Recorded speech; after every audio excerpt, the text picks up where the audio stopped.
Christine Toy Johnson is in the house. She's an advocate for inclusion. I love that. Tell us a little bit about what you mean by that. Well, I'm a lifelong actor and playwright, and so through my work in the industry, I've become very passionate about making sure that the landscape of American storytelling includes everyone. And so that it takes many different forms. I'm a part of the elected leadership of the Stage Actors and Stage Managers Union Actors Equity, and part of the elected leadership of the Dramatists Guild of America, which advocates for playwrights and stage writers, composers, lyricists, and trying to shine a light on everyone's stories and why it's important to tell them. I mean, it's probably one of the biggest times in history where we're going, okay, how do we make sure all colors, sizes, shapes, ages are all being seen and heard and everything. So what does that look like? Because in Hollywood, obviously it's been showcased with kind of some negativity around it. How do you flip it and make sure that we're just focusing on bringing it to light in a beautiful way? Well, I'd like to remind people that the arts have this unique opportunity to shift perceptions of who we are and what we can do. Totally, right? To both to ourselves and to others. Completely. And so but that can only work if we include everyone who's here, and that there's this incredible opportunity to create a wider worldview by doing that. You mean it's not only white men being, the acrobats, like, right? I live in New York City, and so I'm riding the subway every day and looking around. I think this world that I live in is totally not the world that I see portrayed in most things out there. Well, and you've seen a lot of the world just coming off the national tour of Come Away With Me. Tell us about the show. I'm actually still on tour with Come From Away. We're playing at the Amundsen for the next 4 days. We've been here for 6 weeks.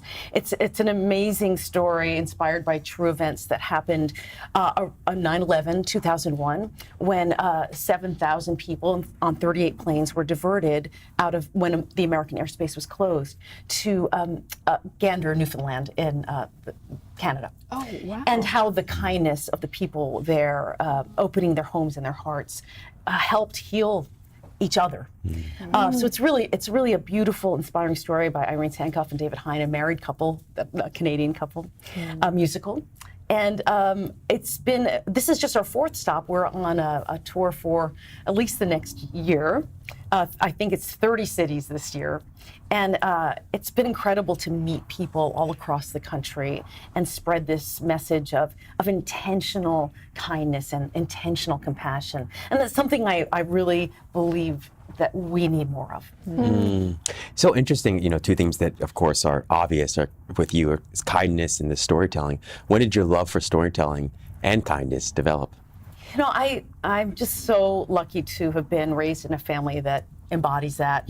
And I've always been an actor. I was one of those kids who put on the theatricalized version of the 12 Days of Christmas for my family's captive holiday guest. So I was that kid. And then I was a model, and I was a child when I was 4 years old, and I grew up in the suburbs of New York City, so I had all of that, the access to that, and never with when I was a child, it was never like an ambition to be famous or anything. It was just something fun to do, and then I've always, all I ever wanted to do was be on Broadway, and so I would go to Broadway shows, and I started studying acting and singing and dancing at a very young age, and it's been something I'm so grateful for my life in the theater. I do a lot of film and TV as well, but that's how it started. What's been the secret to your success?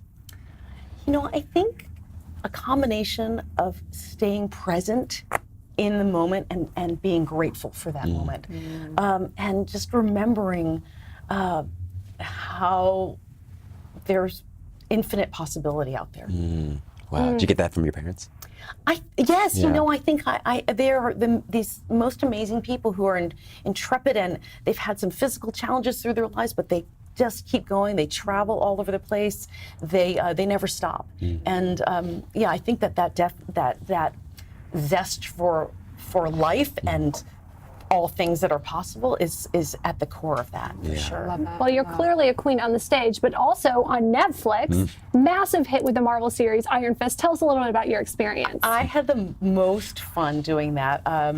I shot it for 4 months this year. It was a character that I never have gotten asked to play before, so it was sort of a badass head of a triad. I wore fantastic clothes. It's always fun. Always fun. Yeah, so I always said my character dress is much better than I do. I'd like to borrow her closet, but it was great. I'm disappointed, of course, that there's not a season 3, but I'm so happy that you can still watch it. You can stream it on Netflix, and the team there, everyone from it really takes everyone, a large village, to make a TV show. So. I loved it. We shot it in Brooklyn. We did a lot of late night shoots because of the tone of the show, and so there was a lot of cold weather, huddling and everything, but really what a wonderful, wonderful experience, life-changing, really. So beautiful. Yeah. Well, tell people where they can find you, follow you. Instagram, Twitter at CToyJ, CTOYJ. My website, ChristineToyJohnson.com. Come from away.